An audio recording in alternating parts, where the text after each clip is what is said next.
Bonjour, bienvenue dans cette nouvelle session partage d'un texte inspirant. Aujourd'hui, Jiddu Krishnamurti dans le livre de la méditation et de la vie. Comprendre ce qui est.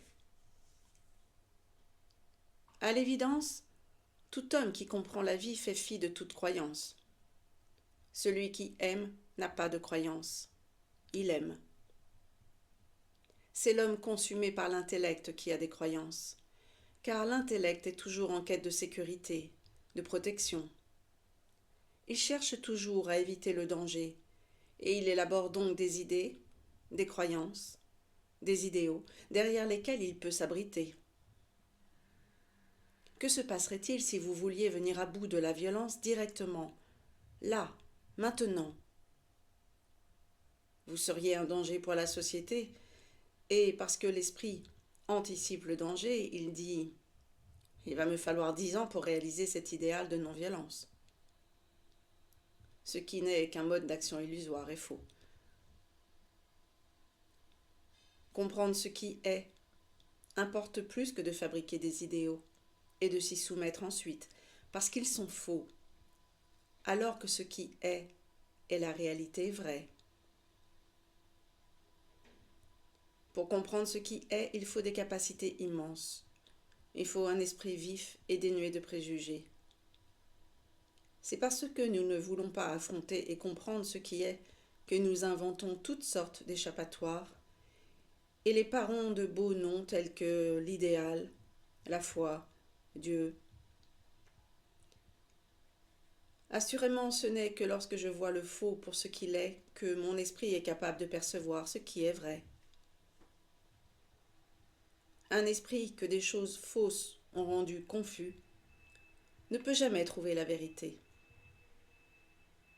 Donc, je dois comprendre ce qu'il y a de faux dans mes relations, dans mes idées, dans tout ce qui m'entoure. Car la perception de la vérité suppose que l'on comprenne ce qui est faux. Si l'on ne supprime pas les causes de l'ignorance, il ne peut pas y avoir d'éveil. Et rechercher l'éveil alors que l'esprit est dans l'obscurité est tout à fait vain et dénué de sens. Donc je dois commencer par voir ce qu'il y a de faux dans ma relation aux idées, aux gens, aux choses. Lorsque l'esprit perçoit ce qui est faux, alors advient le vrai, et alors est l'extase, alors est le bonheur.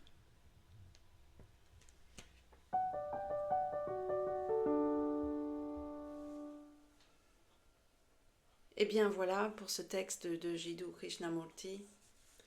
Comprendre ce qui est revient à dire embrasser ce qui est, embrasser la globalité,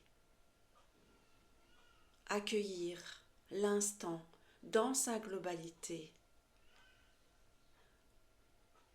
en ne divisant pas, en ne jugeant pas, en n'essayant pas de faire disparaître tel ou tel aspect qui nous empoisonne.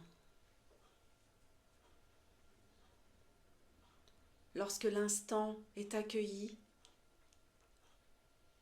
composé de tout ce qui le caractérise, il ne peut pas y avoir conflit, puisque c'est ce qui est. Être en paix avec ce qui est élimine la dualité, élimine la confusion, élimine la dissension. Embrasser l'instant revient à dire que lorsque vous voyez le piéton qui traverse, ce n'est pas un piéton qui va vous empoisonner l'existence, c'est un piéton qui habite l'instant, qui fait partie de l'instant. C'est le mental qui envoie l'impulsion « Oh là là, ce piéton-là, il va falloir que je l'évite, il va falloir que je tourne à gauche, il va falloir que je monte sur le trottoir. » Tandis que embrasser l'instant dans sa pureté, dans toutes ses formes, dans toutes ses propositions, accueillir, épouser, revient vraiment à un état de paix, d'entièreté. C'est le mental qui envoie des idées, des projections, des pensées. Si vous croisez votre voisin, c'est le mental qui dit « Ah, mais j'ai pas du tout envie de le croiser, lui, ce matin. Il m'a enquiquiné hier au soir, j'ai pas du tout envie de le croiser. » Le mental envoie cette impulsion, tandis que l'instant comporte dans sa sève d'instant, dans tout ce qu'il est, il comporte le passage du piéton, le fait de croiser le voisin à cet instant, et dans la seconde qui suit, c'est fini. Le voisin n'est plus et le piéton est passé.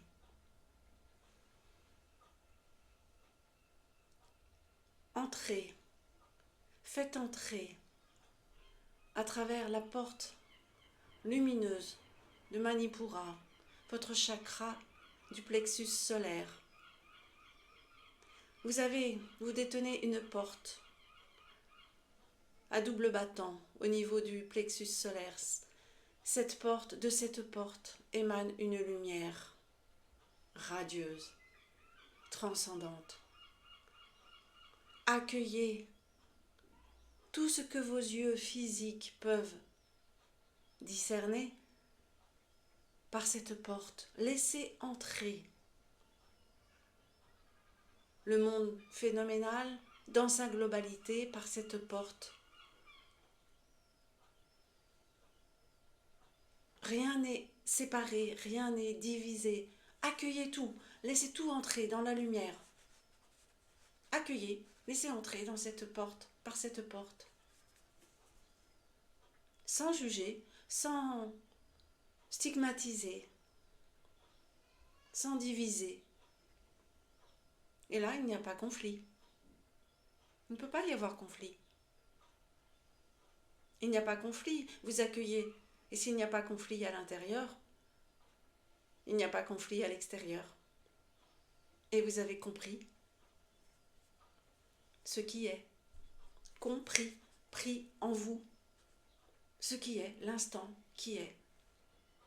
Et il va être succédé par un autre instant, qui est également.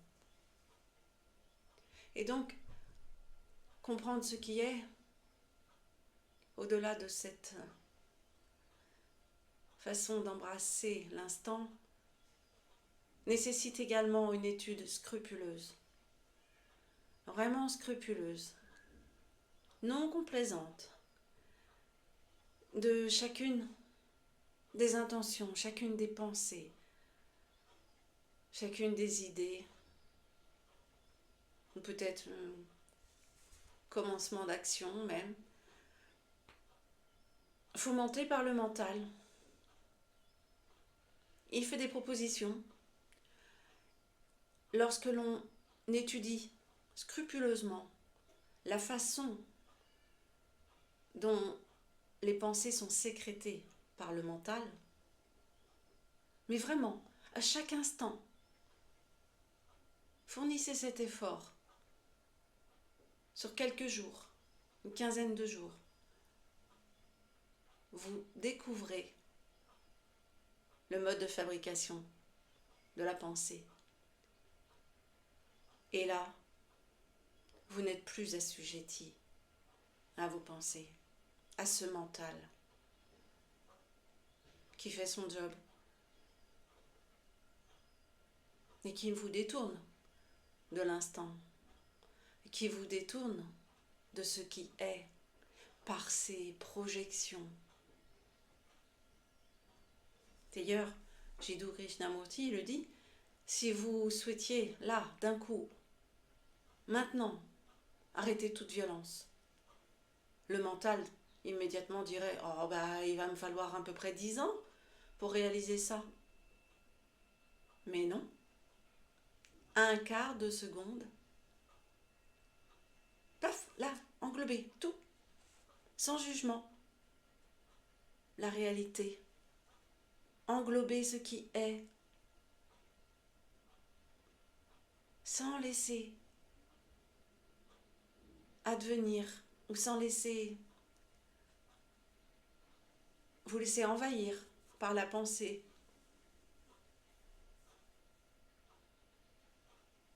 de division. Et tout est contenu dans l'instant qui se renouvelle d'instant en instant. C'est un travail fastidieux qui demande de l'application, de la persévérance, pas du tout de complaisance, il faut laisser l'orgueil au placard. Étudier, simplement étudier la façon dont sont sécrétées les pensées dans chaque instant de la journée. C'est vraiment un travail assidu. Vous pouvez le mener sur 15 jours, 3 semaines, de toute façon, et elle n'aura pas trop. Et à partir du moment où vous avez discerné cela, vous n'êtes plus assujetti à cela. Vous êtes à ce qui est. Et seulement ce qui est, la globalité, l'unité de l'instant est ce qui est. Dieu est un cercle dont le centre est partout et la circonférence nulle part. On sent l'immensité à travers cette phrase, la possibilité d'embrasser le tout.